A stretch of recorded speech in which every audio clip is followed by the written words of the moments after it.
Mardi 28 septembre 2021, bonjour à tous et bienvenue dans le déjeuner spirituel, votre matinale sur la télévision Parole Éternelle. Nous sommes heureux de vous compter parmi ceux qui nous regardent ce matin et nous rendons gloire à Dieu pour le souffle de vie renouvelé ce matin. C'est lui qui est maître de tout, bien-aimé. Et si vous avez la vie ce matin, sachez de le reconnaître, ce n'est pas vous qui avez fourni des efforts, c'est notre Dieu qui est dans les cieux, qui a voulu le renouveler en nous. Et pour ça, nous lui devons des actions de grâce. Nous bénissons le Seigneur pour la présence de chacun d'entre vous, où que vous soyez en train de nous regarder ce matin. Mais nous bénissons aussi le Seigneur pour la présence de toutes ces personnes qui concourent pour que cette émission vous soit parvenue. Il s'agit bien sûr de la partie technique, composée de plusieurs personnes. Je ne saurais pas les citer nommément, mais nous vous disons merci, chère équipe technique et réalisationnelle. Mais ici, la partie visible est constituée de Maman Émilie, notre invitée de la semaine, à qui je m'en vais dire bonjour, Maman Émilie. Bonjour, Maman Sandra. Bienvenue. Merci. Tout va bien chez vous? Oui, ça va. La grâce du Seigneur est là. Amen. Ah oui, nous bénissons le Seigneur pour votre présence ici, mais aussi pour la toute première fois en cette semaine, Sœur Bijon Koulou, bonjour et bienvenue. Bonjour Maman Sandra. Tout va bien? Ça va très bien. Je sens qu'il commence à faire de plus en plus beau. C'est depuis hier qu'on a constaté que la température de Lubumbashi, c'est vrai que la météo prévoyait du soleil, mais ce n'était pas un soleil accablant comme celui des derniers jours. C'était un soleil apaisant et nous bénissons le Seigneur qui est maître de temps et circonstances. À lui toute la gloire. Nous n'avons pas à nous plaindre quand les saisons changent, les vêtements, les habitudes changent aussi. Et nous ne pouvons que rendre gloire au maître de temps et circonstances. Celui qui a fait le ciel et la terre, il connaît toutes choses, il maîtrise toutes choses. Et donc, avant d'entamer notre déjeuner spirituel au travers de ces menus, nous allons commencer par rendre gloire à Dieu. Lui dire merci pour toutes ces merveilles. Lui dire merci pour le souffle de vie. Lui dire merci parce qu'il nous fait du bien. Lui dire merci même si ça ne va pas, mais si nous avons la vie, c'est que Dieu nous a aimés. Il a un projet de bonheur pour nous. Nous allons dire merci avec vous à la maison, mais aussi ici sur ce plateau avec vous, Sœur Bijou. Tendre Père, Dieu d'amour, Dieu bon, Dieu fidèle. Oui, ce matin, Père éternel, oh Dieu, comme venait de le dire Maman Sandra, nous montons pour te dire merci. Nous te disons merci surtout pour la vie. Nous te disons merci pour la force. Nous te disons merci pour le mouvement et l'être. Je te dis aussi merci pour nos frères qui sont à l'hôpital, qui nous regardent là maintenant, Père éternel, oh Dieu. Merci parce que ce matin, tu as permis, tu leur as donné la force d'allumer la télé et de nous suivre, Père éternel, oh Dieu. Si tu as permis cela, c'est parce que tu as quelque chose à vouloir les communiquer. Tu as une mission particulière à pouvoir accomplir dans leur vie, Père éternel, oh Dieu, au travers de cette émission. Ma prière ce matin, Père éternel, est que tu accomplisses ta mission dans toutes ces vies qui nous suivent ce matin, Père éternel, oh Dieu. Je prie pour que ce matin, au travers de cette émission, qu'un frère éternel soit réconforté ce matin, que quelqu'un retrouve la force, le courage de pouvoir affronter cette journée, Seigneur, oh Dieu. Seigneur, qu'on parvient à se dire, éternel, oh Dieu, que je ne réussirai pas par ma force, mais je vais réussir parce que j'ai l'Esprit de Dieu à moi qui va me tenir par la main et qui va me conduire. Éternel, oh Dieu.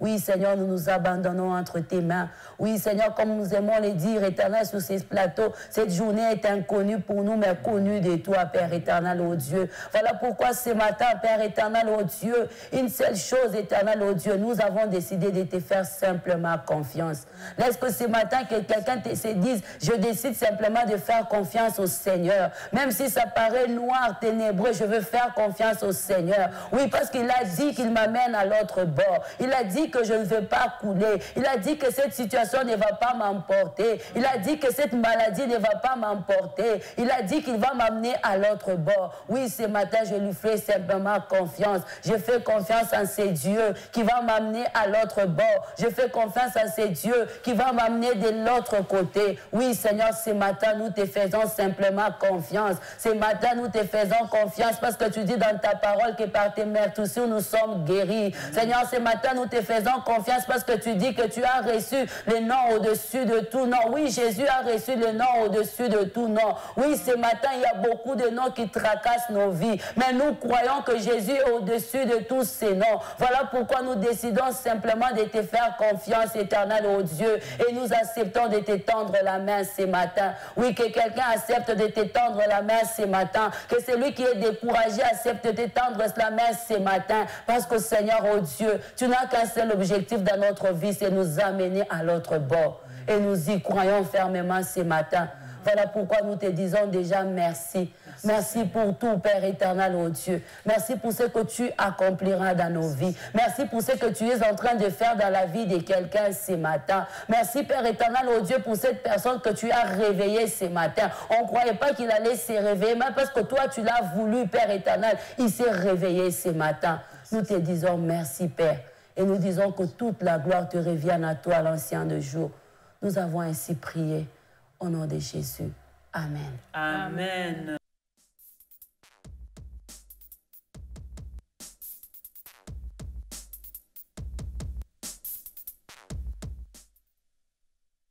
Et voilà, enfoncer une porte ouverte, faire de grands efforts pour surmonter des difficultés fictives. Wow. Enfoncer une porte ouverte, c'est une expression, hein? Ce n'est pas un mot comme on le découvre aujourd'hui. Enfoncer une porte ouverte qui veut dire faire des grands efforts pour surmonter des difficultés fictives. Maman Émilie, c'est une expression française hein, qui vient ici enrichir notre vocabulaire courant, qui dit renforcer une porte ouverte. La porte est déjà ouverte, mais si on doit encore la pousser, c'est que ça n'a pas, en réalité, ça n'a pas raison d'être. Hein, renforcer une porte ouverte, qui veut dire, c'est juste une expression qui veut dire faire de grands efforts pour surmonter une difficulté fictive. Qu'en dites-vous, Maman Émilie? Oui, ben, y a des gens qui se font des illusions. Hein, et si on revient sur le spirituel, le Seigneur nous a tout donné. Il nous a donné des capacités, il nous a donné le pouvoir, il nous a donné ceci, cela. Mais lorsque nous voulons faire des efforts à vouloir maintenant arracher ce qu'il nous a déjà donné là, je pense que ça peut rejoindre cette expression, enfoncer une porte qui est déjà ouverte. Je sais que j'ai le pouvoir de prier pour moi, donc de chasser les esprits, de chasser ce qui me tourmente, mais je dois aller chercher encore. Nous, on a dit qu'à Kawama là-bas, il y a un prophète. Donc, vous faites des efforts pour aller rejoindre quelqu'un qui peut vous aider pour ce que vous avez déjà. Alors, ce sont des efforts pour surmonter des difficultés irréelles, des choses qui n'existent pas. Hein, ça, en tout cas, je suis allée avec ça dans le monde, sur le plan spirituel. Donc, le Seigneur nous a donné le pouvoir de marcher sur les serpents, sur les scorpions et sur toute la puissance de l'ennemi. Et la Bible nous dit que rien ne pourra nous nuire. Alors, si vous commencez à faire des efforts pour retrouver je ne sais quoi, c'est là où on va se perdre même. C'est pour quelqu'un qui ignore qu'il a quelque chose, il fournit beaucoup d'efforts, mais pour rien en fait. C'est fournir des efforts qui en réalité, ces efforts ne vont servir à rien parce que la porte est déjà ouverte, ça ne sert à rien de la renforcer. Sœur Bijou, très belle expression aujourd'hui qui vient renforcer non seulement notre vocabulaire courant, mais qui peut nous enseigner aussi, renforcer une porte ouverte qui veut dire fournir des grands efforts pour surmonter une difficulté fictive. Tu en dis quoi, ma sœur? Voilà, j'ai rejoint Maman Émilie. J'ai aimé l'exemple qu'elle a donné. Là, Jésus a déjà tout fait. Effectivement, on retrouve aussi des personnes qui, ne sachant pas, que Jésus a déjà tout fait, ils vont se confier entre les mains des personnes. Et lorsque la personne peut-être fait pour elle quelque chose, non, il a prié pour moi et cette personne se glorifie. Alors que c'est quelque chose de simple que Jésus avait déjà fait. La Bible a dit, Jésus a tout accompli à la croix. Et cette personne va se dire, non, c'est parce que lui, il a prié pour moi, c'est pourquoi je suis guérie. Alors que ce n'est pas parce que lui, ou bien la personne elle-même qui a fait ça s'est glorifiée, alors que c'était quelque chose que le Christ avait déjà fait. À la croix, il a dit que tout était accompli. Donc cette personne n'a fait que faire, répéter ce que Jésus a fait en les prononçant comme ça. Et la parole a accompagné les choses. Et finalement, on se retrouve en train de se glorifier alors qu'on a en réalité, on n'a fourni aucun effort. Hein. C'est lui qui a fait, il a fait, c'est Jésus-Christ. Et je crois que c'est une... Maman Mila nous a donné un très bel exemple. Et je crois que ça a permis à nos frères qui nous suivent ce matin de se réveiller un peu. Des fois, on se laisse tromper par des choses, alors que ce sont des choses que Jésus-Christ a déjà fait. Il suffisait aussi pour vous aussi, dans votre maison, de prendre la même Bible et de l'ouvrir et de déclarer les mêmes paroles et dire par tes meurtrissures, Jésus, je suis guéri. Voilà, et vous déclarez ça et puis ça arrive. Donc la porte était déjà ouverte et Jésus-Christ a déjà ouvert cette porte-là. Ah oui, hein? Et il demande seulement à l'homme de croire.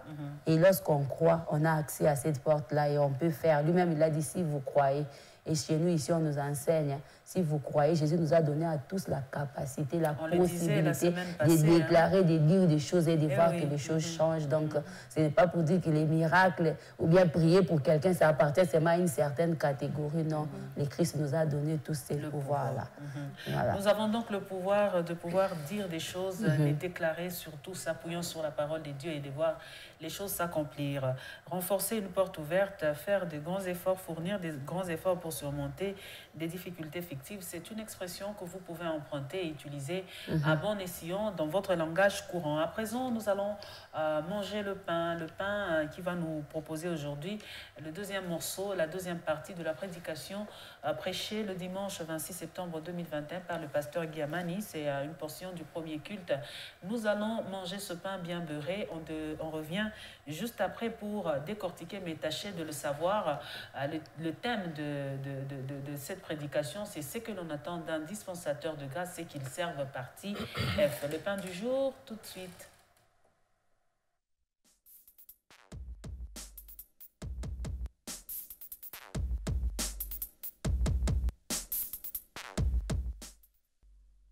Regardez, il n'est pas intervenu en chemin, il a fait semblant, il y a eu discussion.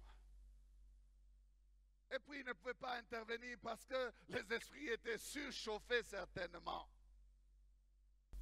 Nous lirons un texte ici qui nous parle de l'indignation des 10.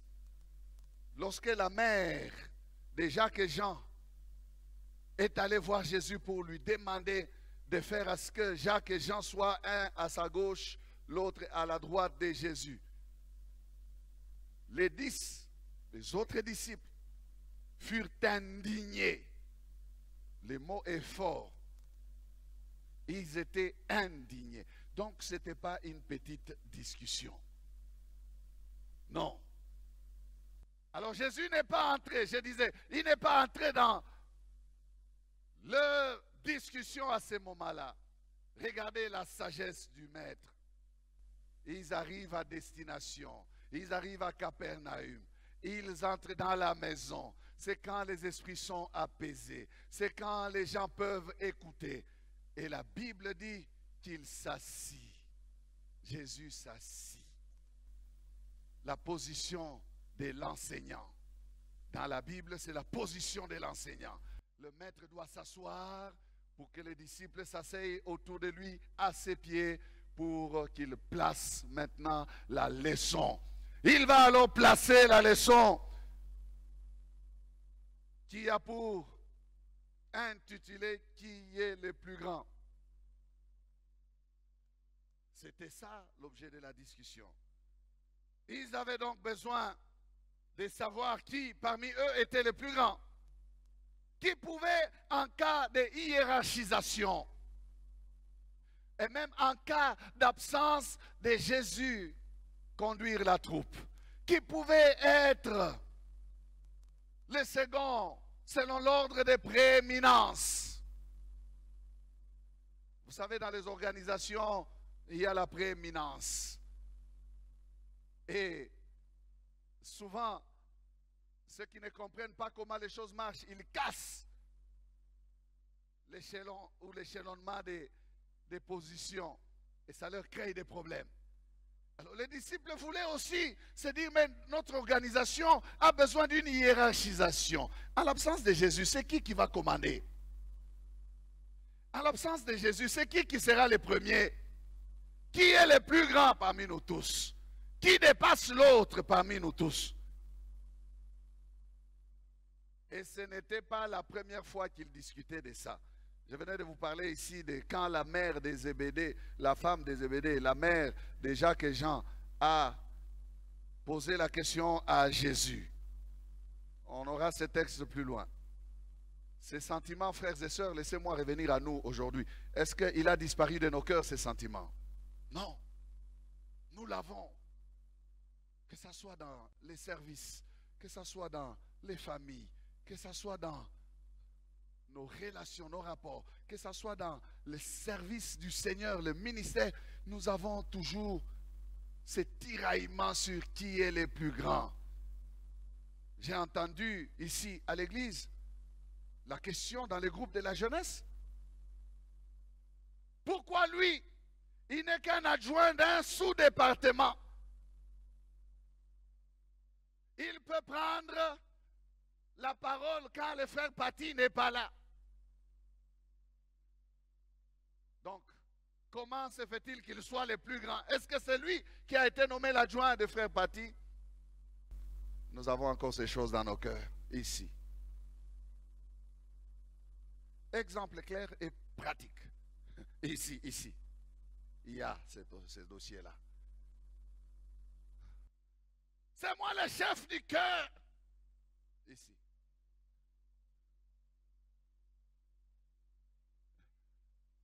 C'est ma tâche, ce sont mes responsabilités.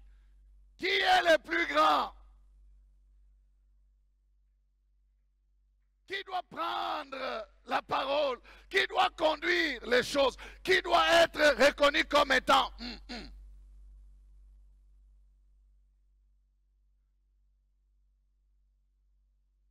Jésus nous donne des réponses.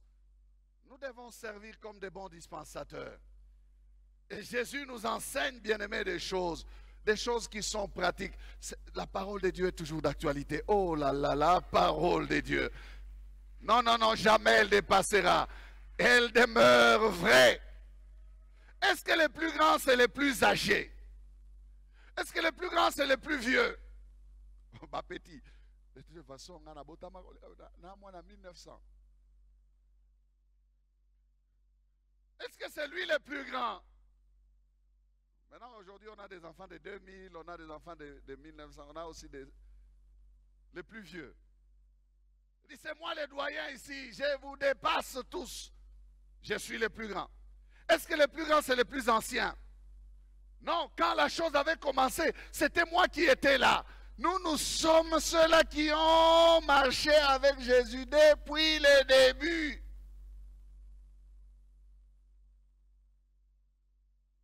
Vous qui venez d'arriver là, vous ne connaissez pas l'histoire. Vous n'avez pas la genèse de la chose. Est-ce que c'est celui-là le plus grand? Est-ce que le plus grand, c'est le plus proche du Seigneur? Ah, le plus grand, est-ce que c'est le plus proche du Seigneur? Il y a des gens, oh, vous qui êtes plus proche du pasteur. Alors ils ont une certaine considération. Vous qui êtes. Est-ce que c'est celui-là le plus grand? Est-ce que le plus grand, c'est celui qui a le plus d'onction? L'homme de Dieu, extra oint. C'est lui le plus grand. Vous n'avez rien à dire. Lui, l'onction coule même sur les dents. Ouais. C'est lui le plus grand. Est-ce que le plus grand, c'est celui qui a le plus de succès? Même parmi les pasteurs aujourd'hui, on parle des grands pasteurs. Bien aimé, est-ce qu'on devait parler des grands pasteurs? Est-ce que le plus grand, c'est celui qui a la plus grande église?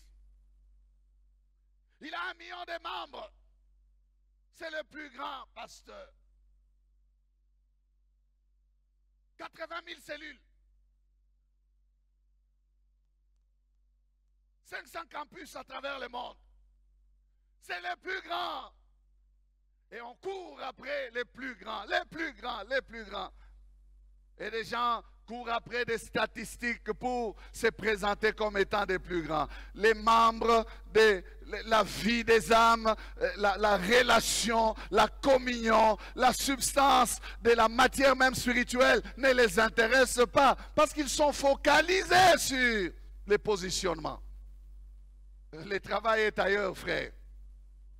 Je vais vite dans mon message. Je vous dis déjà que le travail est ailleurs.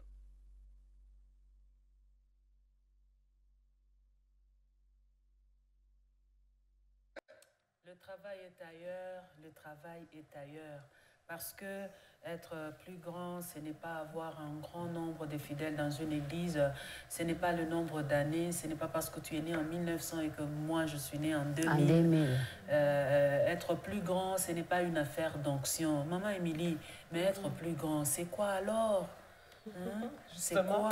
Justement, comme on le disait déjà hier, être plus grand, c'est celui qui se fait petit, qui est plus grand, parce que c'est la leçon que Jésus nous a donnée.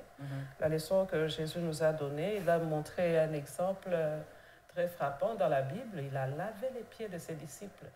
Jésus, le maître de toutes choses, le maître du monde, le créateur incréé, le Seigneur des Seigneurs, le Fils de Dieu, le Prince de la lumière, tout ce qu'il y a comme nom à donner à Jésus. Mais celui-là s'est rabaissé. Il s'est rabaissé pour nettoyer les pieds de ses disciples. Il a donné une grande leçon. Si vous voulez être grand, devenez le plus petit. Parce qu'il l'a dit aussi, celui qui voudra être le premier sera le dernier. Et c'est celui qui reste au dernier plan qui sera ramené à la surface, qu'on va honorer. Parce que celui-là s'est rabaissé. Qui est le plus grand? Qui est le plus grand? Moi, je le disais le matin déjà à la radio, le plus grand, c'est Jésus lui-même, parce que, en tout cas, le Seigneur, il est le plus grand. Qui est-ce qui peut se comparer à lui, quelles que soient les fonctions et tout ce qu'on a, les politiciens? Oh, c'est moi le plus grand président du monde, c'est moi, ceci, cela. Non, le plus grand, c'est Jésus, parce que lui a su marcher dans l'humilité, il a su marcher dans l'humilité. Dans l'humilité. Il y a des gens aujourd'hui qui se font beaucoup de mal et ils vont à côté. Ils vont à côté. Ils se font de mal à réclamer cette place-là d'autorité, cette place-là cette première place-là. Et aujourd'hui, vous pouvez avoir une responsabilité, même à l'Église, puisque nous parlons de celui qui est le plus grand dans l'œuvre de Dieu. Bien sûr. Même à l'Église, on peut avoir une responsabilité. Et on se rend compte que les personnes que vous êtes en train de diriger ou la responsabilité que vous êtes en train de gérer, ils ne vous considèrent pas. Ils ne vous remettent pas en fait cette autorité. Pourquoi se faire du mal à réclamer cela? Ça ne sert à rien de se faire du mal parce que Jésus nous demande de nous humilier, de rester humble. Et lorsque vous verrez qu'on ne considère pas, votre attitude va enseigner ces personnes. Oui. Votre attitude va les enseigner la façon d'être réservé. Et quand vous comprenez aussi que c'est Jésus que vous servez, vous n'allez pas vous faire beaucoup de mal, se faire de soucis. On ne m'écoute pas, on ne me considère pas. Vous persévérez dans le service. Mais ce n'est pas facile, Maman Émilie, on le constate dans nombreuses de nos églises ici.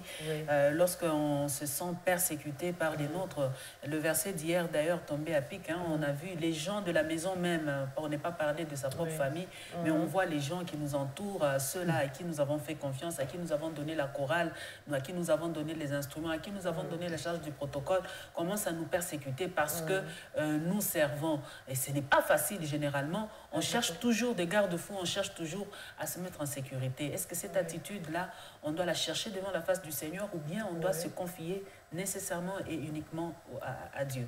Justement, c'est cela. L'œuvre que nous faisons, c'est l'œuvre de Dieu. Et lorsqu'on a mal, c'est normal parce qu'on a la chair. On est encore dans la chair et c'est normal qu'on puisse avoir mal.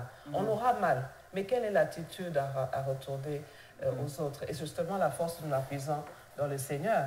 Nous la puisons dans le Seigneur. Quand on comprend que nous devons aussi aider les autres qui n'ont pas compris comment on doit servir et qui est-ce qu'on sert, on se retourne à Dieu et on fait des efforts. Ne vous en faites pas, les hommes de Dieu pleurent. Ils pleurent, ils souffrent dans leur propre intérieur. Mais quand on a compris que c'est le Seigneur qu'on est en train de servir et que je dois coûte que coûte aider ces personnes-là à remonter aussi à ce niveau-là, de comprendre que dans ça, si on ne marche pas dans l'humilité, on n'y parviendra pas. Oui, c'est ça. On doit retourner vers le Seigneur, demander la force. Lorsqu'on vous fait mal, c'est normal que vous puissiez pleurer. Tout à fait normal. Tout à fait normal parce que nous avons cette chair, mais prêchons par notre attitude. Sœur Bijou, maman Émilie vient de le dire, hein, on doit prêcher par notre attitude, donc on doit être humble. C'est la recommandation de ce message. Ce que l'on attend d'un dispensateur de grâce, c'est qu'il serve la partie F. On a parlé beaucoup sur le service, qui est un cadre, moi je crois, idéal pour se retrouver dans la présence des dieux. Cette humilité, on nous a demandé la motivation dans les messages qui sont passés, les semaines qui sont passées. Beaucoup de motivation. La motivation, c'est Christ. Mais ici, on voit le service et on est en train de parler de ce point où il y en a qui se lèvent pour dire pourquoi lui. Pourquoi lui et pourquoi pas moi? Lui, il n'est que. Moi, je suis à l'église depuis, mais jamais on m'a casé quelque part pour que moi aussi je puisse. Est-ce qu'on vient chercher la visibilité dans la présence de Dieu ou on vient seulement pour servir et rester ce serviteur inutile? On vient seulement servir et je crois que les pasteurs ont insisté là-dessus. On vient simplement servir. La dernière semaine, je crois, si vous vous rappelez bien, j'ai parlé de Paul. Paul est venu après les autres, mais il a écrit plus d'épîtres. Parce que chacun, il y avait Pierre, il y avait les autres. S'il faut qu'on parle des apôtres, il y avait aussi Paul qui est venu après. Mais chacun avait sa mission. Moi, je pense que quand on vient dans l'église, on vient servir. Et quand on connaît sa mission, on ne dira pas pourquoi l'autre et pourquoi pas moi. Parce que quand on sait que le Seigneur m'a mis là pour telle chose, que l'autre me dépasse, si je suis là, parce que c'est le Seigneur qui m'a mis là, je ne me plains pas. Je me réjouis à faire la tâche pour laquelle le Seigneur m'a appelé. Et c'est très important. Des fois, on se plaint parce qu'on soi-même, on ne sait même pas pourquoi on est venu à l'église. Pourquoi on est venu. Je suis venu pourquoi. J'ai aimé, le pasteur a dit, tu es venu servir et puis tu es venu pour le royaume des cieux. Tu es venu pour préparer ta place auprès du Seigneur. Il a même posé la question. Tu n'as pas trouvé la parole? Oui, j'ai trouvé. Il n'y avait pas la prière? Oui, j'ai trouvé. Est-ce que tu n'as pas donné ton cœur au Seigneur? Mais c'est ce qui doit compter pour toi. C'est ce qui doit compter pour toi. Que l'autre soit venu après toi ou bien avant toi, ça t'importe peu parce que tu connais pourquoi tu es là. Tu connais pourquoi tu es là. Tu peux être là, ça fait 20 ans que tu es dans cette église-là. Toi, ta tâche, c'est seulement essuyer les chaises. Mais tu ne sais pas combien de choses le Seigneur a accompli parce que seulement toi, tu essuies les chaises. Tu ne sais pas. Tu ne sais pas. Ou bien seulement intercéder pour que les gens viennent les dimanches à l'église. Peut-être cette petite prière que tu fais là, c'est ce qui amène toutes ces personnes-là. Et il y a la vraie repentance par ta prière. Mais pourquoi tu vas vouloir... Quand le fait d'être là devant, ou bien d'être élevé quelque part, c'est ce qui va changer quelque chose dans ta vie de prière. Des fois, c'est parce qu'on ne comprend pas, qu'on se précipite. Et moi, j'avais vraiment aimé les messages du dimanche parce que c'est un message qui est venu un peu nous recadrer. Nous recadrer pour savoir je suis venu faire quoi. Jésus avait 12 disciples et le pasteur en a parlé. Il y a ceux qui montaient avec lui à la montagne et ceux qui n'allaient pas. Mais les autres qui ne partaient pas, ils ne se sont jamais levés un bon matin pour dire en tout cas Jésus, on en a assez. Pourquoi tu amènes ces... Quand il s'agit de partir, tu amènes les trois et nous on reste. Non, ils savaient ce qu'ils étaient venus faire auprès du maître et ils sont restés. C'est très important de savoir qu'est-ce que je suis venu chercher. Pourquoi je suis là. Et je pense qu'à cette réponse-là, il n'y a que Dieu qui peut nous répondre. Quand vous savez pourquoi le Seigneur vous a amené précisément là, quand le Seigneur vous dit pourquoi il vous a amené précisément là, en tout cas, même quand on va élever les gens à l'église là, vous, ça ne va produire aucun effet. Je veux vous poser, Sœur Bijou, la même question que j'ai posée à maman Émilie. Mais lorsqu'on se sent bousculé, persécuté, il se lève des voix pour dire pourquoi lui et pas moi, comme je l'ai dit aussi à maman Émilie. Maman Émilie nous a parlé de sa part, ce que le Seigneur a déposé en elle. Mais je voudrais que la sœur Bijou aussi puisse parler parce qu'elle est servante, elle est ouvrière. Maman Émilie l'est aussi, moi je le suis. Mais tous ensemble, et ceux qui nous regardent, parmi ceux qui nous regardent, il y a qui sont ouvrières. Il y a la persécution qui arrive, la chair brûle, on est faible. Deux fois, on est sur le point même d'ouvrir sa bouche et commencer à répondre. Mais quelle attitude devons-nous prendre? Parce que ce message nous concerne, nous, ouvriers. Lorsque la chair est faible, on se sent meurtri en soi. Pourquoi autant de persécutions? Parce que c'est moi qui dois diriger la prière. Pourquoi autant de persécutions? Parce que c'est moi qui donnais la démarche à suivre pour pouvoir ranger les chaises. Pourquoi autant de persécutions? Parce que c'est moi qui dois donner les chants qui seront chantés le dimanche. Quand ça arrive, on abandonne, on répond aussi, s'il faut se battre, on se bat, ou qu'est-ce qu'on doit faire? Moi, je pense qu'on commence à réagir par la chair, ce qu'on n'a pas compris, pourquoi le Seigneur nous a appelés là. Quand vous réagissez dans la chair, c'est que vous n'avez pas compris.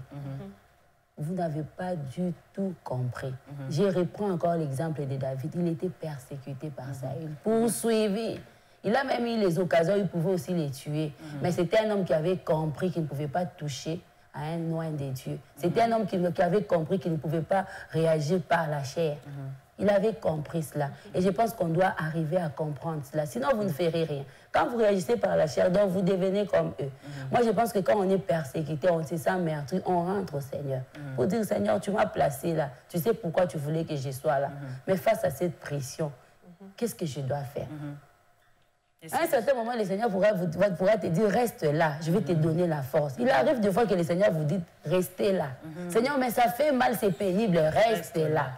Et quand il te demande de rester là, il te donne la force, la capacité de pouvoir surmonter cette épreuve. Moi, j'ai dit, ça ne sert à rien de fuir, parce que le Seigneur ne t'a pas demandé de fuir, et ça ne sert à rien non plus de réagir par la chair. Et des fois, on ne sait pas. Peut-être vous êtes là parce que le Seigneur veut vous briser avec toutes ces personnes qui sont autour de vous. Et quand vous réagissez par la chair, vous passez carrément à côté de ce que le Seigneur attend de vous. Ou bien le Seigneur vous a placé là pour seulement que vous puissiez intervenir dans la vie d'une seule personne. Et vous allez vous rendre compte peut-être que c'est cette personne-là qui vous fait plus de mal. Quand vous ne savez pas pourquoi, vous allez fuir, ou soit vous allez dire j'ai réagi par la chair et vous perdez carrément cette personne-là. Moi, je pense que quand c'est le Seigneur lui-même qui vous a placé là, peu importe les oppressions, peu importe ce qui va arriver, le Seigneur va vous donner la force de pouvoir surmonter et il mettra à vous les capacités. Et finalement, vous allez vous rendre compte qu'après ça, ce n'était qu'un petit vent, comme on dit toujours. Ce n'était qu'une petite souris. Vous avez cru que c'était un lion qui passait par là. Je pense que le Seigneur ne nous met pas quelque part par hasard. Il a toujours une mission et un but à accomplir avec nous. Et on nous dit toujours, quand on se retrouve face à la pression, il faut savoir, c'est moi que le Seigneur veut briser ou bien c'est toute autre personne. Et il faut toujours rentrer au pied du Seigneur pour pouvoir trouver la force. Amen. Alors, Maman Émilie, pour clore ce message, le deuxième morceau de cette semaine, et on est mardi aujourd'hui, nous savons très bien que nous allons parler de ce pain jusqu'au vendredi. Nous décortiquons partie par partie selon le contenu de la partie qui nous est prêchée. Nous essayons d'y sortir les questionnements, nous essayons d'y sortir du bon pour pouvoir partager ensemble. Par rapport à cette partie où on n'a pas besoin d'avoir des titres pour être celui qui sert, on n'a pas besoin d'avoir, je ne sais pas moi, un pétain, mais aussi on a cette attitude d'humiliation qu'on doit avoir tout le temps, se faire petit malgré la persécution, malgré les soulèvements, malgré les dires des uns et des autres. Le conseil que vous pouvez donner à ces bien-aimés qui aujourd'hui sont persécutés par les leurs dans le service. Vous leur dites quoi avant qu'on ne se sépare pour retrouver le pain de demain, mais aussi pour continuer dans le déjeuner spirituel? Oui, un conseil qu'on pourra donner, parce que toutes ces histoires, tout ce que nous apprenons aujourd'hui, c'est à la lumière de la Bible. Et lorsque nous voyons dans la Bible, nous avons un grand leader qui est Moïse. Moïse a été persécuté presque, si on peut le dire, par le peuple d'Israël. Dès l'enfance d'ailleurs. Oui, alors que Moïse avait une mission. Alors le conseil que je donne à nos téléspectateurs, à nos frères et sœurs dans le Seigneur, c'est que regardez ce que vous avez comme objectif. Qu'est-ce que le Seigneur a mis en vous? Quelle est votre mission? Dès que vous découvrez cette mission-là, vous n'allez pas lâcher. Il y aura des bâtons dans les roues, il y aura la persécution, il y aura les attaques même physiques et spirituelles. Vous n'allez pas lâcher parce que vous avez un objectif. Moïse avait l'objectif d'amener le peuple de Dieu à la terre promise. Amen. Et Moïse, dans cet objectif, il n'est même pas arrivé dans la terre promise. Bien que plus tard, on nous montre Moïse dans la gloire, mais il n'est pas entré dans la terre promise. Il connaissait ce qu'il avait comme mission. Et chaque fois que le peuple persécutait Moïse, Moïse allait pleurer vers Dieu. Et Dieu lui redonnait la force de continuer.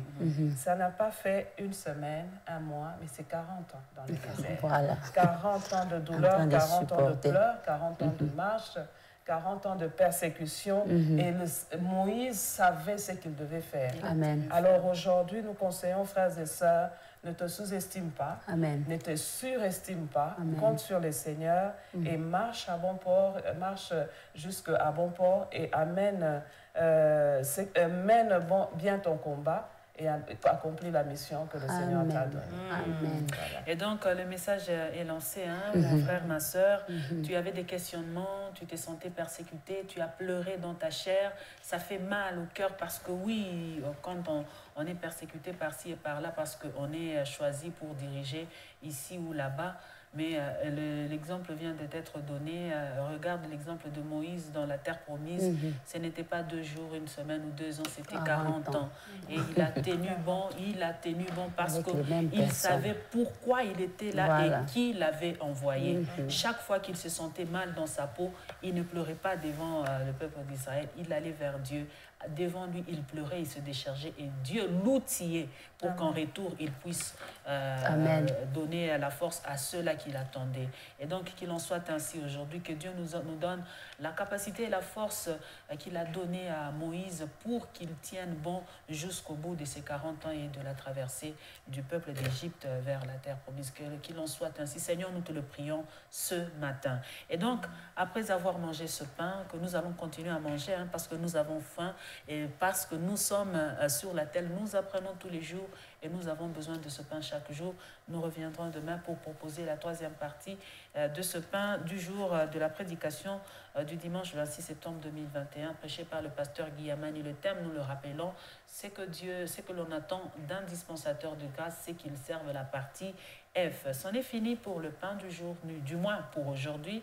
On va passer à autre chose. Et l'autre chose, c'est le chant nouveau. Il y a un chant nouveau que le Seigneur vient à nous apporter, hein, un chant nouveau que nous allons écouter. Mais avant cela, nous allons dire pour aujourd'hui carrément merci à Maman Émilie. Hein. Nous vous disons merci d'avoir été de notre grande sera notre joie de nous retrouver ici demain pour continuer à partager sur tout ce que le Seigneur mettra à notre disposition. Que le Seigneur vous bénisse, mais aussi qu'il vous restaure. Et donc, nous disons au revoir à Maman Émilie, mais nous prenons le chant nouveau, nous allons le découvrir, mais aussi le partager avec l'invité du jour. Tout de suite, les chants nouveaux.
maishani mwangu inapita wingi, sioni kya kukupa, nakupa roho yangu.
Nouveau. Il s'agit du titre Atamilele de la sœur Marie Kassolé qui est avec nous sur ce plateau. Bonjour sœur Marie et bienvenue au déjeuner spirituel. Tout va bien? Oui, ça va très bien par la grâce de Dieu. Nous bénissons le Seigneur pour votre présence ici, mais aussi pour ce chant merveilleux qui vient de nous être proposé. Sœur Bijou, un chant merveilleux. Voilà. Le titre c'est en Swahili, Atamilele. Atamilele. Elle est là, elle va le chanter parce que nous, on voit ici, c'est la catastrophe. Hein? Nous sommes heureux donc de vous recevoir sur ce plateau ou dans le cadre de ce chant Atamilele, d'entrée des jeux. Moi, je m'en vais poser la toute première question. Le reste, ça sera la sœur Bijou. Ok. Ce chant, c'est votre pure conception, c'est venu parce que vous avez seulement pensé et vous avez écrit des paroles que vous avez mis dans le chant ou c'est de l'inspiration des dieux? Premièrement, c'est pas ma chanson. J'ai eu cette inspiration, c'est pendant le moment de la Covid et c'est un medley. Donc, ce sont des chansons qui existent déjà, mais j'ai fait juste un arrangement. Donc, j'ai voulu faire cette chanson pour dire merci à Dieu pour la protection. À cause de cette maladie qu'il y a, il y a ceux-là qui sont affectés. Mais si nous sommes en vie, le Seigneur nous garde, c'est pas rien. Donc, cette chanson, je l'ai faite pour dire merci à Dieu. Dire merci à Dieu. Mais c'est vous qui avez... c'est un medley, vous avez pris ici et là, mais au moins, c'est vous-même qui avez été sur le travail. Ce n'est pas votre maman qui vous a aidé à écrire. Non, hein? non, c'est moi seule. C'est vous seule. Et donc, sœur Bijou, à vous la parole. Moi, je pensais que maman Sandra, elle devait commencer d'abord par se présenter. Qu'elle nous dise... c'est pas parce que c'est la première fois qu'on se rencontre, quand est-ce qu'elle a commencé la musique, voilà. Voilà, est-ce qu'elle est chantre, elle a commencé quand, comment ça s'est passé, tous ces détails-là, je crois qu'on en a besoin. À Atamilele. Ok, je m'appelle premièrement Marie Kassolé, comme vous l'avez dit. Je suis de Kolwezi. J'ai commencé la musique, j'ai commencé à chanter. À l'âge de 5 ans, c'était à l'Écodim. Je ne savais pas que j'avais un don de chanter. Je me sous-estimais. Et un jour, notre moniteur a demandé à quelqu'un de faire un chant. Donc j'ai hésité un peu et je me suis dit, je peux essayer. Et c'est par là que les gens ont découvert que j'avais un don de chanter. C'était à quel âge déjà? À l'âge de 5 ans. À l'âge de 5 ans. J'étais un peu timide, je ne pouvais pas savoir que j'avais quelque chose. Dans l'âme d'enfant. Voilà. Et pendant que j'ai essayé de le faire à l'église et les gens ont pleuré, les gens ont prié, c'est là que j'ai compris que j'avais quelque chose en moi, venant de la part du Seigneur. Et j'ai commencé à évoluer à l'Écodim. À l'âge de 10 ans, il y a eu quelqu'un qui est venu pour m'encadrer. J'ai évolué avec lui et à l'âge de 14 ans, j'ai intégré le groupe Ange Adorateur. C'est un groupe à Kolwezi où il y a beaucoup de gens qui chantent bien, très bien. Et j'ai évolué comme ça. Par la grâce du Seigneur, j'ai eu une personne qui m'a aidé à réaliser cette chanson. C'est la toute première. Hein? C'est la toute première. C'est votre premier single. Et donc, nous bénissons le Seigneur parce qu'il n'est pas moindre ce chant. C'est vrai, si court, bien fait, mais ayant un message qui apporte encore l'espoir, un message qui vient dire merci. Merci, je ne cesse de le dire, c'est un tout petit mot constitué de 5 lettres, mais qui dit beaucoup. Et donc, nous bénissons le Seigneur pour t'avoir outillé et t'avoir utilisé comme instrument inutile pour sa gloire. Sœur Bijou, à vous la parole. Et voilà, donc elle a dit, par la grâce du Seigneur, elle a eu quelqu'un qui l'a aidé à sortir cette chanson. Et après cette chanson, vous comptez quoi faire?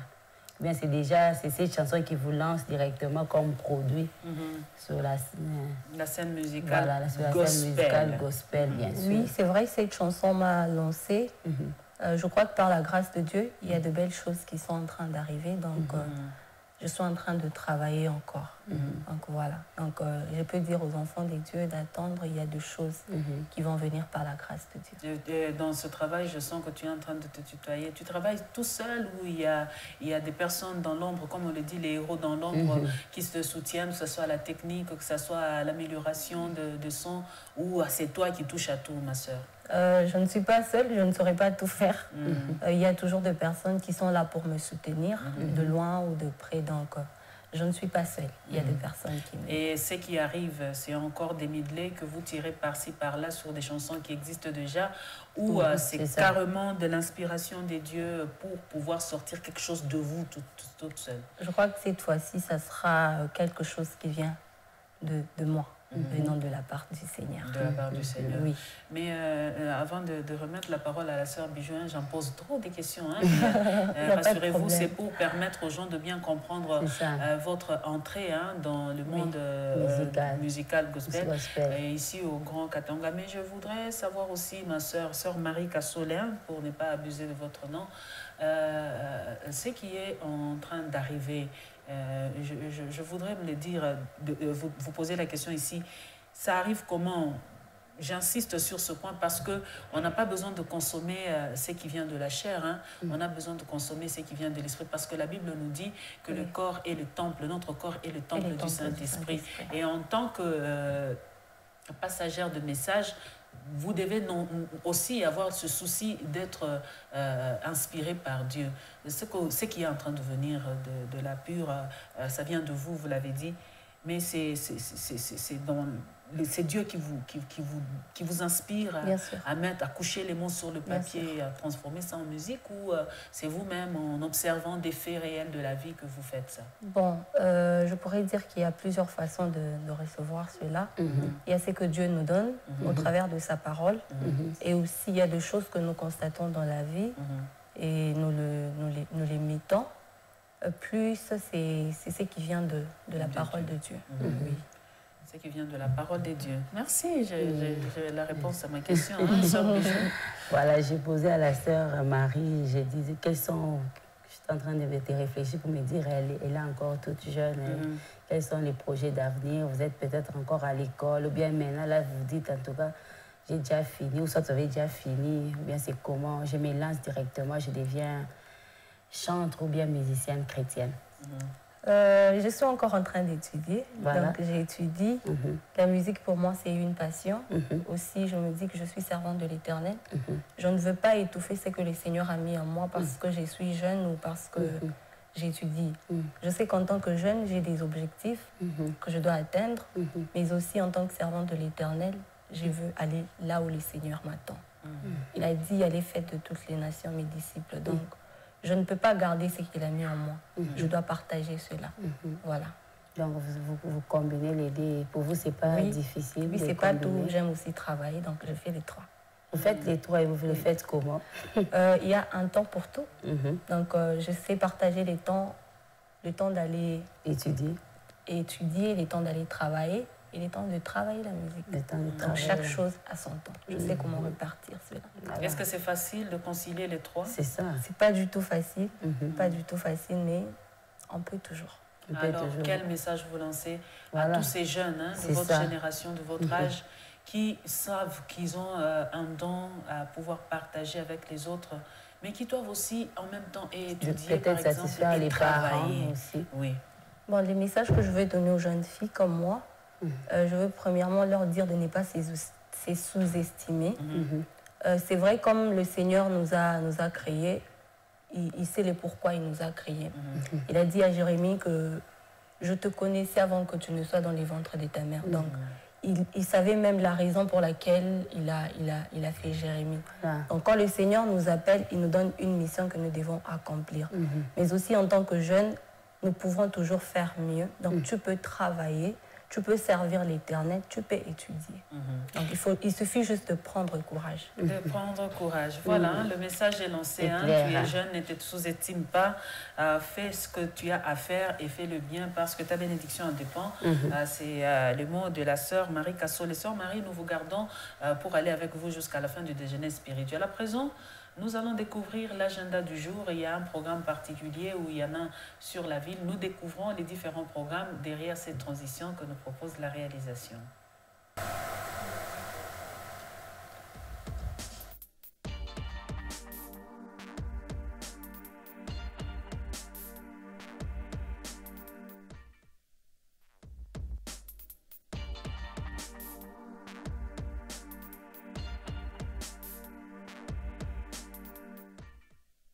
Voilà, à présent, nous allons dans l'agenda parler d'une chose particulière pour ceux qui ne le savent pas, pour ceux qui le savent aussi, gloire à Dieu.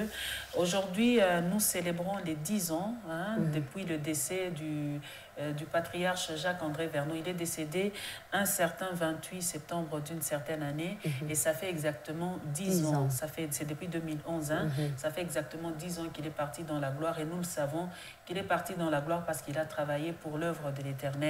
Et donc aujourd'hui, nous sommes en train de prier pour lui, mais il se passe une chose particulière en ce moment même à Kinshasa.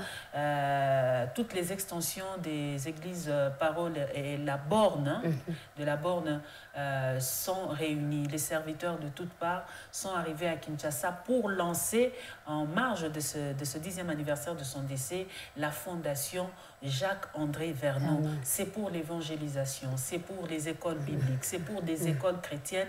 Beaucoup de choses dans cette fondation, s'il faut le dire ainsi. Et donc, nous allons parler de Jacques-André Vergnaud. Sœur Bijou, il m'est arrivé à moi de parler de ce grand héros de la foi, surtout dans l'histoire du pentecôtisme en République démocratique du Congo, l'an dernier, dans une émission à la radio, et j'ai gardé des très bons souvenirs de lui. C'est vrai qu'il est parti, on l'a vu prêcher, on l'a connu, c'est un pasteur qui est venu jusqu'ici pour nous prêcher la parole de Dieu. Ce que j'aimais le plus chez lui, c'était cet amour pour Dieu. Quand il s'agissait de pleurer, il pleurait. S'il fallait gagner une âme au travers des larmes, il n'hésitait pas de le faire. Et nous savons, Dieu l'a pris dans sa gloire parce qu'il a accompli la mission qu'il avait à accomplir. Vous en savez quelque chose sur lui? Oui, hier, j'étais en train de lire un peu l'histoire sur les faits pasteur André Vergnaud. Il y a quelque chose qui m'a fait du bien. Je crois qu'on était nombreux. D'ailleurs, on a été surpris de découvrir ça. On dit qu'il était venu d'une famille pauvre. Très pauvre. C'est n'est qu'à l'âge de 13 ans qu'il est allé à l'école, seulement. Sa première institutrice était sa mère. Donc ça m'avait fait beaucoup de bien et je me suis dit, waouh, on peut sortir de nulle part pour que le Seigneur fasse de nous des grandes personnalités, non pas pour notre gloire, mais pour sa gloire aussi. Et vous l'avez dit, sa première institutrice était sa mère. Donc c'était pour dire aussi aux mamans, ce n'est pas parce qu'on manque qu'on ne peut pas enseigner les choses à nos enfants. Une mère donne à ses enfants ce qu'elle a. Et la mère du pasteur Jacques-André Vergnaud a donné à son fils ce qu'elle avait. Et aujourd'hui, on parle de ce grand homme-là qui est à l'origine. J'ai aimé à la fin de ces papiers-là, on disait, aujourd'hui, si on peut parler des églises, la borne, si on peut parler d'une autre façon de voir la vie chrétienne dans notre pays, c'est à cause de ces grands hommes-là qui est venu, qui a amené une autre évangile. Pas l'évangile, il y a ceux qui, avec Dieu, il faut que zanga. Comme, je ne sais pas, il faut que j'arrive bien à me situer, mais je crois que ceux qui nous suivent arrivent un peu à comprendre ce que j'étais en train de dire. C'était pour dire, il est venu à changer un peu les choses pour dire, même quand on est riche, même quand on a beaucoup d'argent, même ces riches-là ont besoin de Dieu. Et il l'a fait dans notre pays. Il a amené ces gens-là qui avaient de l'argent, peut-être qu'ils ne savaient pas, qui s'étaient rendus compte à un certain moment de leur vie que l'argent ne suffisait pas, il fallait que Jésus vienne. Et il est venu changer un peu la tournure des choses. Et aujourd'hui, on peut parler de lui en bien. Voilà. Sœur Marie, vous avez déjà entendu parler du pasteur Jacques-André Vergnaud? Non. Jamais. Voilà. Alors, on va essayer de balayer un tout petit peu ce qu'on a pu retenir sur lui. C'est un coup de projecteur sur Secret de la foi qui est Jacques-André Vergnaud. Il est né prématurément au Gabon le 9 novembre 1932. Jacques-André Vergnaud est suisse d'origine française. Il est suisse d'origine française. Il fut élevé dans des conditions très humbles qui ne lui permirent pas d'aller à l'école jusqu'à l'âge de 13 ans, on le disait. Voilà. Sa mère ayant été sa première institutrice à la maison. Ses parents étaient des missionnaires ayant un grand zèle pour la chose spirituelle. Sortis de l'église réformée, ses parents devinrent des pionniers du message du Pentecôte au Gabon. Après ses études en Suisse, il entreprit sa formation biblique en Angleterre où il décrocha son diplôme. Il commença donc son ministère à l'âge de 20 ans. Il fut un homme qui a appris à s'asseoir autour du feu avec des Africains au Gabon, du Gabon à Brazzaville et du Congo-Brazzaville au Congo-Kinshasa en vue de faire passer l'évangile. Pour la compassion des âmes, il utilisa tous les moyens possibles, que ce soit la pirogue, le vélo, le bateau, les camions et que sais-je encore. Grand forestier, il apprit à chasser les gibiers. Il n'est pas étonnant qu'il devint par la suite chasseur d'hommes pour Dieu. À l'âge de 25 ans, Jacques-André Vernon apprivoisa au Gabon une demoiselle hollandaise au nom de Johanna van Amron, envoyée au Gabon dans le cadre de missions médicales. De leur union donc naquirent 3 filles, toutes mariées au jour d'aujourd'hui. Jacques et Johanna Vernon s'installèrent à Léopoldville à Kinshasa, donc 5 ans après l'acquisition de l'indépendance, donc en 1965. Les premières années de Vernon dans cette ville furent remplies d'épreuves. Coupé du support missionnaire des Assemblées des Dieux de France, il vivait avec le seul salaire de Madame Vernon, alors sage-femme à l'hôpital général à cette époque. On dit souvent que l'huile la plus savoureuse est celle qui résulte de l'écrasement le plus complet. C'est ainsi que le message de Jacques-André Vernon possède une saveur de premier choix. Pionnier du message de la Pentecôte dans la partie sud-ouest du Congo, Jacques-André Vernon fut tour à tour représentant légal, deuxième suppléant des Assemblées des Dieux du Congo, professeur à l'Institut biblique des Assemblées des Dieux et directeur d'évangélisation au sein de cette Église nationale. Il est un planteur des églises. En 1981, le couple Vernon entreprit un ministère qui est fort béni parmi les jeunes expatriés. Ils étaient drogués. Fut ouvert à tous les assoiffés de la parole des dieux. Dans ce ministère, il bénéficie du concours de certaines familles. Et pour répondre aux besoins réels de ceux qui ne connaissaient pas Jésus et des chrétiens d'expression française, le centre évangélique francophone La Borne, œuvre visionnaire de ce temple, fut monté en avril 1984.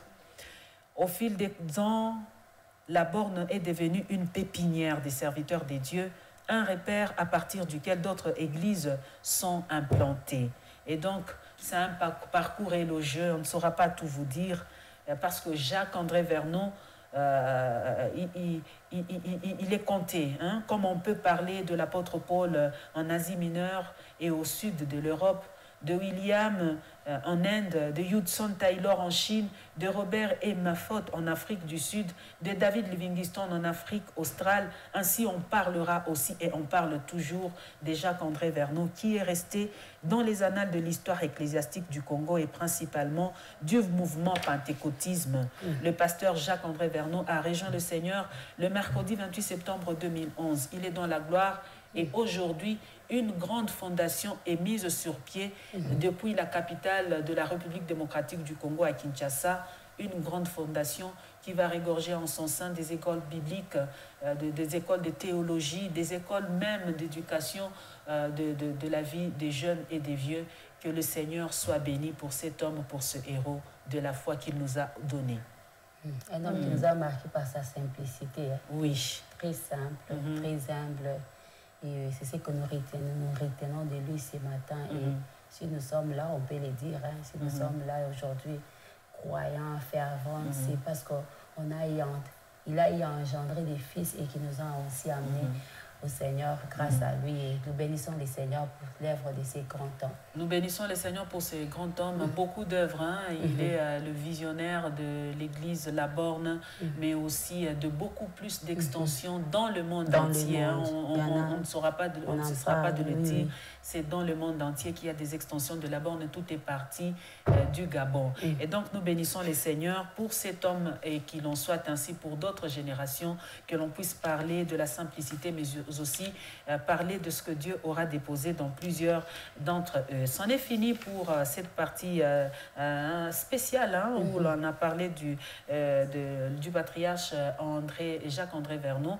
On va à présent parler de l'agenda. L'agenda, c'est ce programme particulier spécial à l'Église Parole Éternelle. C'est la semaine, une semaine spéciale. Semaine de la famille. Il y a un programme spécial. Voilà. La famille, toutes les familles se retrouvent au Temple de la Parole depuis hier pour pouvoir parler autour de la famille. Et Sœur Bijou, parlez-nous en plus.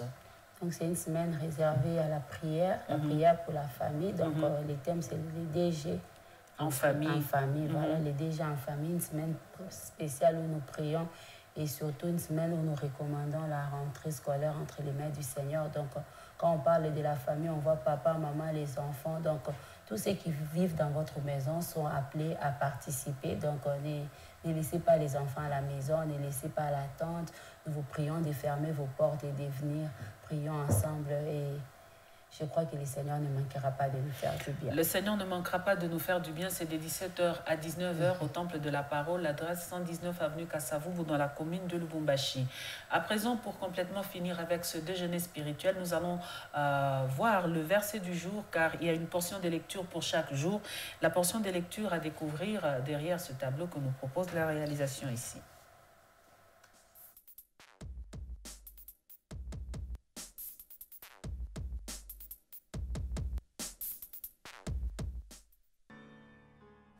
Et voilà, Sœur Bijou. Nous découvrons notre verset du jour. Nous sommes dans Michée, chapitre 7, verset 6. Voilà, donc je crois que c'est Naoum. Hein. Je vais me servir de mon téléphone. Voilà. Aujourd'hui, mardi 28, c'est Naoum, chapitre 1, verset 7, qui nous dit ce matin, l'Éternel est bon, il est un refuge au jour de la détresse, il connaît ceux qui se confient en lui. Naoum, chapitre 1, verset 7, l'Éternel est bon, il est un refuge au jour de la détresse, il connaît ceux qui se confient en lui. Aujourd'hui, nous lisons Naoum, chapitre 1, 2 et 3. Et la méditation qui accompagne ce verset, c'est que nous devons réellement nous confier en Dieu plutôt que de le dire de lèvres seulement. Nous devons réellement nous confier en Dieu au lieu de garder ça sur les lèvres seulement. Nous vous disons merci, Sœur Bijou, à vous. Merci à vous, Sœur Marie Cassolé. Merci également à Maman Émilie, notre invitée de la semaine, que nous aurons le plaisir de recevoir encore demain pour continuer toute cette semaine. Nous disons merci aux héros dans l'ombre, mais aussi à vous tous qui nous avez regardés de partout. Les déjeuners spirituels revient demain. Nous serons là pour servir par la grâce de Dieu et ça sera avec le même et réel plaisir. Dans notre temps, prenez soin de vous et excellente journée chez vous.